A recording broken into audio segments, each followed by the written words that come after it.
இன்னைக்கு நீங்க பார்க்குற படம் 1974ல வெளிவந்த ஜூலியா அப்படிங்கிற ஒரு இங்கிலீஷ் படம். விடலை பருவத்து காதல சொல்லக்கூடிய படம் இது. படம் ஃபுல்லா ஏகப்பட்ட பிறந்த மேனி காட்சிகள அள்ளி தெளிச்சிருப்பாங்க. இந்த படத்துல வர ஆண்கள் எல்லாம் குத்து குத்துன்னு குத்த, குத்து வாங்கின பெண்கள் எல்லாம் கத்து கத்துன்னு கத்த, படம் ஃபுல்லா ஒரே மஜாவா இருக்கும். இந்த படத்தை பத்தி உங்களுக்கு தெளிவா புரியணுங்கிறதுக்காக இந்த படத்துல நடக்கிற சிற்றின்ப காட்சிகளை பத்தி ரொம்ப தெளிவா பேசியிருக்கேன். ஏன்னா அப்பதான் இந்த படத்தை எப்படி எடுத்து வச்சிருக்காங்க அப்படிங்கிறது உங்களுக்கு புரியும். கம்மிங் ஆஃப் த ஏஜ் அப்படின்னு சொல்லப்படுற விடலை பருவத்து காதல சொல்லக்கூடிய படங்களுக்கு இந்த படம் தான் முன்னோடியா அமைஞ்சது. இதை தொடர்ந்து தான் பல படங்கள் இதே பேட்டர்ன்ல வெளிவந்துச்சு. சரி, இப்ப படம் பார்க்க ஆரம்பிச்சிருங்க. ஆரம்பத்திலே இந்த படத்தோட ஹீரோவான பாலியை காமிக்கிறாங்க. ஹாஸ்டல்ல இருந்து அவன் திங்ஸ் எல்லாம் எடுத்துட்டு லீவுக்காக அவன் சொந்த ஊருக்கு கிளம்புறான். அவன் படிக்கிற யூனிவர்சிட்டியிலிருந்து ரயில்வே ஸ்டேஷன் ரொம்ப தூரம். அவன் ஊரு அதை விட தூரம். அதனால ரயில்வே ஸ்டேஷனுக்கு ஒரு டாக்ஸி பிடிச்சி வந்து இறங்கினவன் ட்ரெயின் டிக்கெட் வாங்கிட்டு ட்ரெயின்குள்ளே ஏறுறான். ஏதாவது காலியான கம்பார்ட்மெண்ட் இருக்குமா அப்படின்னு தேடி பார்க்கும்போது ஒரு கம்பார்ட்மெண்ட்ல ஒரே ஒரு பொண்ணு மட்டும்தான் உட்காந்துருக்கா. பார்க்கறக்கே சுண்டி இழுக்கிற அழகு. ஜஸ்ட் ஒரு குட்டப்பாவாடை தான் போட்டிருக்கா. அவன் மேலே போட்டிருக்கிற துணியில பட்டனை கழட்டி விட்டுருக்க. அவளோட முன்னழகு பளீர்னு தெரியுது. அவள் அழகால சுண்டி இழுக்கப்பட்ட பாலி அவளுக்கு எதிரில் போய் உட்கார்றான். அந்த பொண்ணு பார்த்தீங்கன்னா தூங்கிட்டு இருக்கிறா. இவனால் அந்த பொண்ணுக்கிட்ட இருந்து அவன் பார்வையை திருப்பவே முடியல. அவனுக்கு அவ்வளோ அழகா தெரிகிறா. இவனோ விடலை பருவத்து பையன். சில மாசங்களுக்கு முன்னாடி தான் முழு வாலிபனா மாறி இருக்கிறான். இவனே சும்மா இருந்தாலும் அவனோட லிட்டில் பாலி சும்மா இருப்பானா? கண்டிப்பாக இருக்க மாட்டான். டேய் மச்சான், எதா பண்ணுறா அப்படின்னு அந்த லிட்டில் பாலியோ இவனை உந்த பளீர்னு தெரிகிற அவள் காலை தன்னோட காலால் அப்படியே வருடுறான். அவள் தூங்கிட்டு இருக்கா அப்படிங்கிற தைரியத்தில். ஆனால் அவள் பார்த்தீங்கன்னா சட்டுன்னு கண்ணை முழிச்சு இவனை பார்க்க பையனுக்கு தூக்கி வாரி போடுது. அப்படியே பம்பறான். கண்ணை முழிச்சு பார்த்தவளுக்கு பாலியோட எண்ணம் என்னங்கிறது புரிஞ்சு போகுது. என் கிணத்துல தானே தண்ணி சேர்ந்தனும், அதுக்கு முன்னாடி நான் கொஞ்சம் லஸ்ஸி சாப்பிட்டுக்கிறேன் அப்படின்னு அவனை நோக்கி இவ குனியவும், அந்த சமயத்தில் சிவ பூஜையில் கரடி பூந்த மாதிரி வேற ஒருத்தங்க வந்துடுறா அதே கம்பார்ட்மெண்ட்க்கு. இதனால பாலிக்கு கை கட்டினது வாய் கெட்டாம போச்சு. இவ பண்ண டென்ஷன்ல அவன் தம்பியா கொஞ்சம் கொஞ்சமா லஸ்ஸியை வெளியிட்டு இருக்கிறான். பாலிக்கு இது ரொம்ப அவஸ்தையா இருக்கு. இதனால டென்ஷன் ஆன பாலி சட்டுன்னு எந்திரிச்சு கேபினை விட்டு வெளியே போய் நிற்கிறான். வந்த அந்த மூணாவது மனுஷன் பார்த்தீங்கன்னா நேரா பாலி உட்கார்ந்த இடத்துக்கே வந்து உட்கார்ந்துட்டு அந்த பொண்ணு கூட கடலை போட ஆரம்பிக்கிறான். அவளும் பார்த்தீங்கன்னா எவனாவது என்ன சம்பவம் பண்ணுங்கடா அப்படின்னு தயாரா உட்கார்ந்துருக்கிற மாதிரி இருக்கு. வந்த அந்த மூணாவது மனுஷன் கூட அவ ரொம்ப க்ளோஸா பேசிட்டு இருக்கா. இதை வெளியே நின்று வெறிச்சு பார்த்துட்டு இருக்கிறான் பாலி. ஒரு நிமிஷம் கூட ஆகல, அதுக்குள்ள அவன் ரெடி பண்றதுக்கு வச்சிருந்த ஃபிகரை இன்னொருத்தர் தட்டிட்டு போயிட்டானே அப்படின்னு ஏமாத்தமா பார்த்துட்டு இருக்கிறான். இவன் பார்க்கறத பார்த்து அந்த மூணாவது மனுஷனும் டோரை சாத்தி லாக் பண்ணி அந்த கேபினோட ஸ்க்ரீனை போட்டு மறைச்சிட்றான். இவங்க ரெண்டு பேரும் உள்ள என்ன பண்ணுவாங்க அப்படின்னு கற்பனை பண்ணி பார்த்து பாலி அங்க தவியா தவிச்சிட்டு இருக்க. நல்ல வேலையா அங்க டிடிஆர் வந்து கதவை தட்டவும் அப்பத்தான் அந்த மூணாவது மனுஷன் அந்த பொண்ணை உஷார் பண்ணிட்டு இருந்த சமயத்துல டிடிஆர் வந்துற. இப்போ அவங்க சம்பவம் தடைபட்டு போக சோனமுத்தா போச்சா அப்படின்னு சந்தோஷப்பட்டுட்டே பாலி அந்த கேப்புக்குள்ள கேபின்குள்ள வந்து உட்காந்துக்கிறான். அதுக்கப்புறம் வழி இல்லாம 3 பேரும் அறிமுகமாயிக்கிறாங்க. அப்பதான் பாலியும் அவன் ஒரு ஸ்டூடெண்ட்டுன்னு லீவுக்கு தன் சொந்த ஊருக்கு போயிட்டு இருக்கிறதா சொல்றான். அந்த பொண்ணும் நான் என் பாய் ஃப்ரெண்டை பார்க்கறதுக்காக அவன் வீட்டுக்கு போயிட்டு இருக்கேன் அப்படின்னு சொல்றா. ஆனா அந்த மூணாவது மனுஷன் அவன் யாரு எங்க போறான் அப்படிங்கிறத எந்த தகவலையும் சொல்லல. கொஞ்ச நேரம் 3 பேரும் டிஸ்கஸ் பண்ணிட்டு இருக்க அந்த பொண்ணோட குகையில புயல் அடிக்க ஆரம்பிக்குது. மெல்ல எந்திரிச்சு நான் பாத்ரூம் போயிட்டு வரேன் அப்படின்னு சொல்லிட்டு அந்த மூணாவது மனுஷனுக்கு சிக்னல் கொடுத்துட்டு போறா. இதை பார்த்த பாலி அடி பாவி அப்படின்னு யோசிச்சுட்டு இருக்கிற சமயத்திலேயே அந்த மூணாவது மனுஷன் இவனை பார்த்து கண்ணடிச்சிட்டு அவ பின்னாடியே உள்ள போய் இந்த 2 பேரும் ட்ரெயினில் இருக்கிற பாத்ரூமுக்குள்ளே போய் உள்பக்கமாக தாள் போட்டுக்கிறாங்க. பாலியோ ஏன் தான் எனக்கு மட்டும் இப்படி நடக்குது, கைக்கு கிடைச்சது வாய் கட்ட மாட்டேங்குதே அப்படின்னு ரொம்ப ஏக்கத்தோட குட்டி போட்ட பூனையா அந்த ட்ரெயின்குள்ளேயே சுற்றிட்டு இருக்கிறான். கழிவறைக்குள்ளே போன 2 பேரும் வேக வேகமாக அவளோட ஆடைகள் எல்லாத்தையும் அவன் விளக்குறான். இந்த இடத்துல அவங்க 2 பேரும் தரமாக சம்பவம் பண்ணியிருப்பாங்க. இது சிற்றின்பத்தை பற்றி சொல்லக்கூடிய படம் அப்படிங்கிறதால நிறைய சிற்றின்ப காட்சிகள் இருக்கும். அதுக்கு இந்த காட்சி ஒரு உதாரணம். உள்ள வந்தவன் அவன் முன்னழக அனுபவிக்க ஆரம்பிக்கிறான். அந்த கழிப்பறைக்குள்ளேயே 2 பேரும் என்னென்ன பண்ண முடியுமோ எல்லாத்தையும் பண்றாங்க. இங்க கேபின்ல பாத்தீங்கன்னா பொறுமை இழந்த பாலி அவன் கொண்டு வந்திருந்த அந்த குளிர்பானத்தோட மூடிய திறக்க கழிப்பறைக்குள்ள அந்த மூணாவது மனுஷன் அந்த பெண்ணோட சொர்க்கவாசலை திறக்கிறான். 2 பேரும் உள்ள போய் ரொம்ப நேரம் ஆச்சு, என்ன பண்றாங்க அப்படின்னு இவனுக்கு மண்டைக்குள்ள கொடைய. அதுக்கப்புறம் அவனால் அங்கே உட்கார முடியல. எந்திரிச்சு வந்து அந்த கழிப்பறைக்கு வெளியே இருந்து காதை வச்சு கேட்குறான். அந்த பொண்ணோ உசு அசுன்னு பயங்கரமாக சத்தம் கொடுக்க அதையெல்லாம் கேட்டு லிட்டில் பாலி இன்னும் பதட்டமாகறான். ஏன்னா இதுக்கு முன்னாடி இந்த சத்தத்தையெல்லாம் அவன் கேட்டதே இல்ல. சுத்தமான கன்னி பையன் பாருங்க. அந்த ரயில் பயணம் முழுக்க அவங்க 2 பேரும் கழிப்பறைய விட்டு வெளிய வரவே இல்ல. வெளிய நின்றிருந்த பாலியோ ரொம்ப சோகமாகறான். அந்த நிலத்த நான் உழுகலான்னு பிளான் பண்ணிட்டு இருந்தேன். அதுக்குள்ள எங்கிருந்தோ வந்த ஒருத்தன் நிறுத்தாம உழுதுட்டு இருக்கானே அப்படின்னு ரொம்ப கவலைப்படுறான். பாலி இறங்க வேண்டிய ஸ்டேஷனும் வந்துருச்சு. இன்னும் அந்த 2களும் வெளிவரவே இல்ல. இவனுக்காக அவங்க அப்பா காத்திருக்க ஓடி வந்து அவங்க அப்பாவை கட்டி பிடிச்சுக்கிறான். அப்பதான் அவங்க அப்பாவும், பாலி உன்னோட புது அம்மா, அதாவது நான் கல்யாணம் பண்ணிக்க போற என்னோட கேர்ள் ஃப்ரெண்டும் இதே ட்ரெயின்ல தான்டா வரா, பொறு உனக்கு அறிமுகப்படுத்துறேன் அப்படின்னு சொல்லிட்டு அவளை ரிசீவ் பண்றதுக்காக அப்பா ரால்ஃப் முன்னாடி போக, புது அம்மாவா, அது யாரு அப்படின்னு பாலி ரொம்ப எதிர்பார்ப்போட பார்த்துட்டு இருக்கான். பார்த்தீங்கன்னா அந்த ட்ரெயின்ல இருந்து அந்த பொண்ணு இறங்குறா. ஓடி போய் ரால்ஃப் அவளை கட்டி பிடிச்சு, பாலி இதுதாண்டா உன்னோட புது அம்மா அப்படின்னு மகனுக்கு அறிமுகப்படுத்த பாலிக்கு ஒரு நிமிஷம் தூக்கி வாரி போடுது. என்னது, என்னோட சித்திவா நான் சம்பவம் பண்ணணும்னு நினைச்சிட்டு இருந்தேன். அட கொடூரமே, இந்த ஆளுக்கு இவ தான் கிடைச்சாளா, இவ ஆம்பளைகளை பார்த்தா கழிப்பறைக்கு இழுத்துட்டு போயிடுவாளே அப்படின்னு கவலைப்படுறான். ஆனா ரயில்ல நடந்ததை பத்தி அவங்க அப்பா கிட்ட இப்ப எதுவும் சொல்லிக்கல.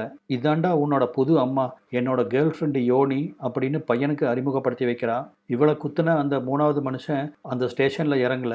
ஜன்னல் வழியா ரால்ஃப் கூட போயிட்டு இருக்க யோனிய பார்த்துட்டே அந்த ஆள் கிளம்பிடுறான். ஒன்றும் பேசாம கார்ல ஏறி உட்கார்றான். அப்பதான் ரால்ஃபும் சொல்றான், உன்னோட சின்ன வயசு நண்பர்கள் ஜெரால்டும் ஆண்ட்ரியாவும் லீவுக்காக அவங்களும் வந்திருக்காங்க அப்படின்னு சொல்றான். இப்ப ஒரு வழியா வீட்டு வந்து அடைகிறாங்க. அது பார்த்தீங்கன்னா ஒரு பெரிய பேலஸ் மாதிரி இருக்கு.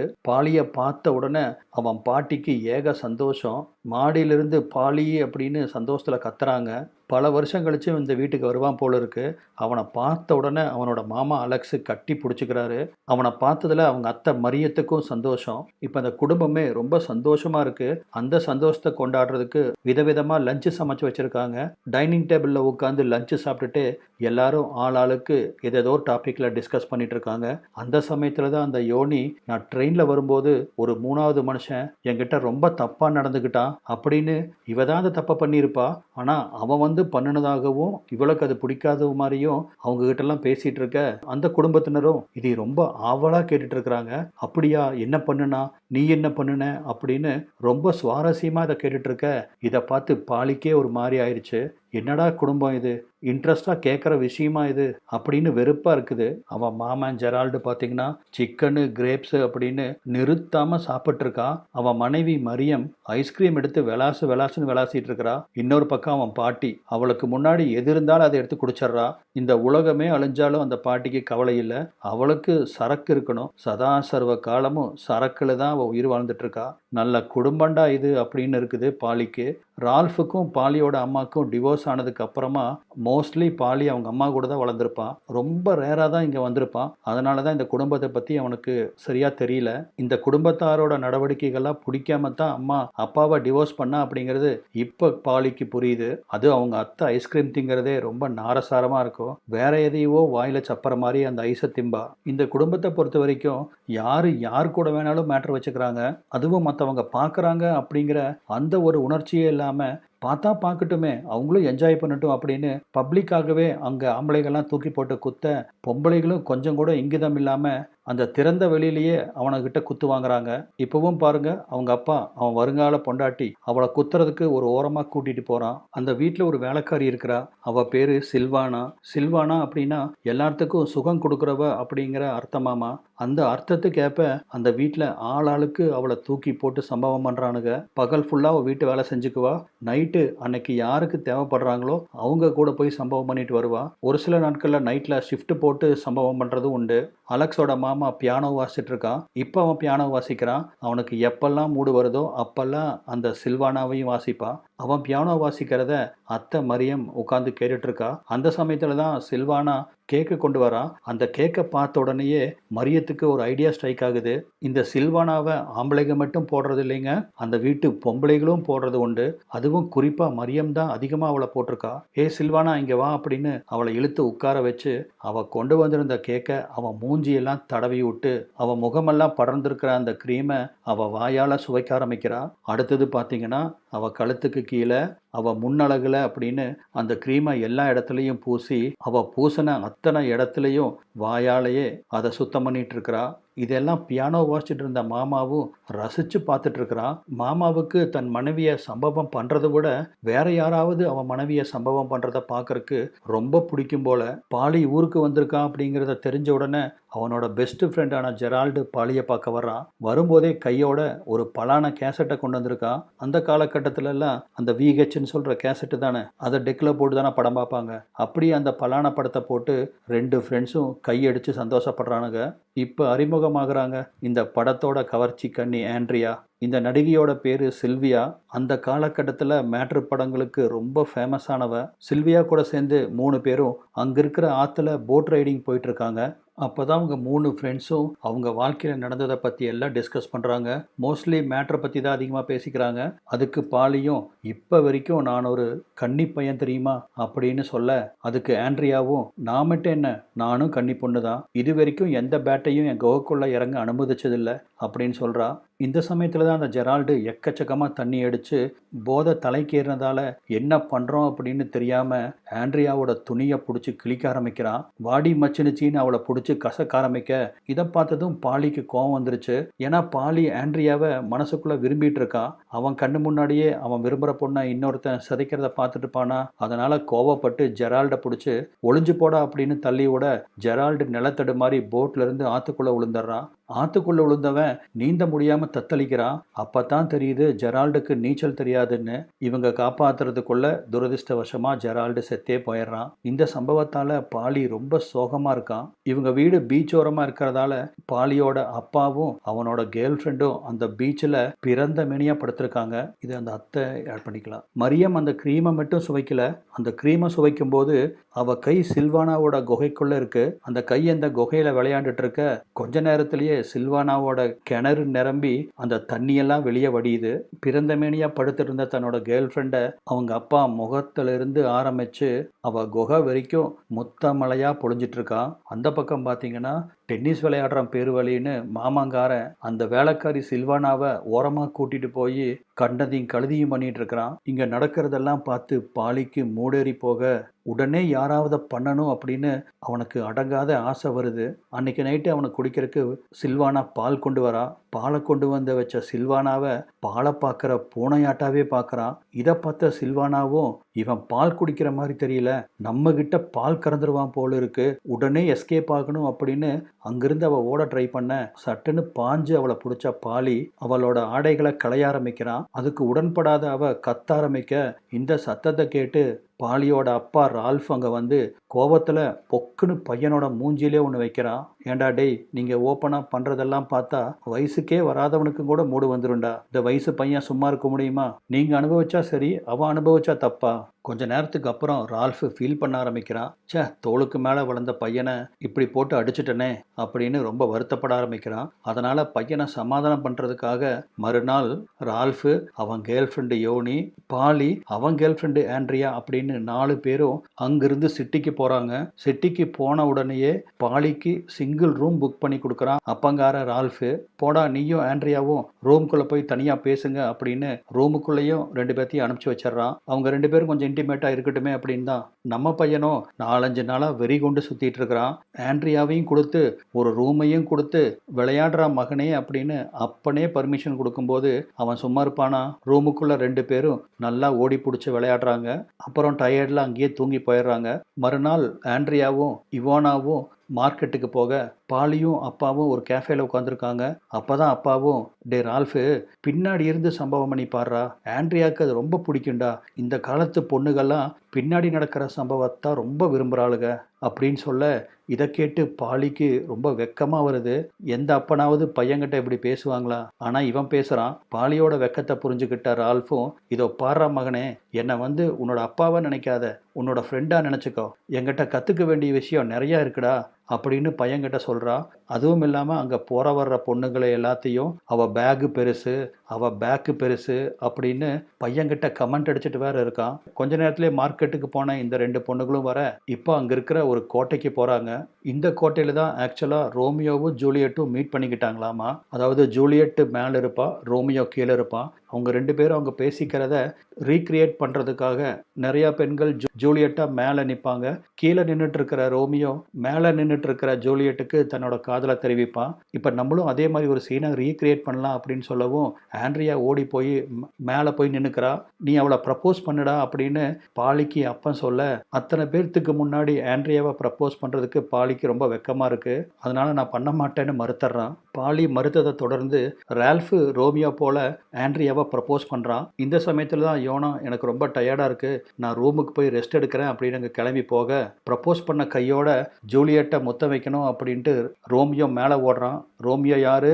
பாலியோட அப்பா ரால்ஃபு. அதுக்கப்புறம் பார்த்தீங்கன்னா மேலே போன ரால்ஃபையும் காணோம், ஆண்ட்ரியாவும் காணோம். ரொம்ப நேரம் ஆச்சு. அவங்கள எங்கெங்கேயோ தேடி பார்க்குறான் பாலி, எங்கேயுமே இல்லை. அந்த கோட்டையவே சுற்றி வந்துட்டான், அவங்க கண்ணிலேயே படல. அந்த சமயத்தில் தான் கோட்டைக்கு வெளியே அவங்கள தேடி ஓடி வந்த ஒரு இடத்துல ஏதோ முக்கல் முனங்கல் சத்தம் கேட்க ஓடி போய் எட்டி பார்க்குறான். அங்கே பார்த்தீங்கன்னா ரால்ஃபு ஆண்ட்ரியாவை போடு போடுன்னு போட்டுட்டு இருக்கிறான். இதை பார்த்ததும் பாலியோட இதயம் வெடிச்சே போகுது. தான் நம்பின ஒருத்தி தன்னை ஏமாத்திட்டா அப்படின்னு நினச்சி நொந்து நூடுல்ஸ் ஆகி போயிடுறான். அழுதுகிட்டே அவன் ஹோட்டல் ரூமுக்கு வர மாடியிலிருந்து யோனி அழுதுகிட்டே வர்ற பாலியை பார்த்தர்றா. அவளுக்கு என்ன நடந்திருக்கும் அப்படின்னு புரிஞ்சு போச்சு. ரால்ஃபு ஆண்ட்ரியாவோட நிலத்துல உழுதுட்டான் அப்படின்னு. அதனால யோனா என்ன பண்ணுறான்னு பார்த்தீங்கன்னா நல்லா மேக்கப் பண்ணிட்டு பாலியோட ரூமுக்கு வர்றா. பெட்டில் குப்புறப்படுத்திட்டு ஒரு தலகாணியை கட்டி பிடிச்சிட்டு தேம்பி தேம்பி அழுதுட்டு இருக்கிற பாலியை பார்த்து என்னாச்சுடா அப்படின்னு யோனா கேட்கவும் அதை எப்படி சொல்லுவேன், அந்த ஆண்ட்ரியா பொண்ணு இருக்கால, அவள் வேற யாராச்சும் கூட மேட்ரு பண்ணியிருந்தாலும் கூட பரவாயில்ல போகட்டுன்னு விட்டுறலாம். ஆனால் எங்கள் அப்பன் கூடவே அவள் மேட்ரு பண்ணிட்டா.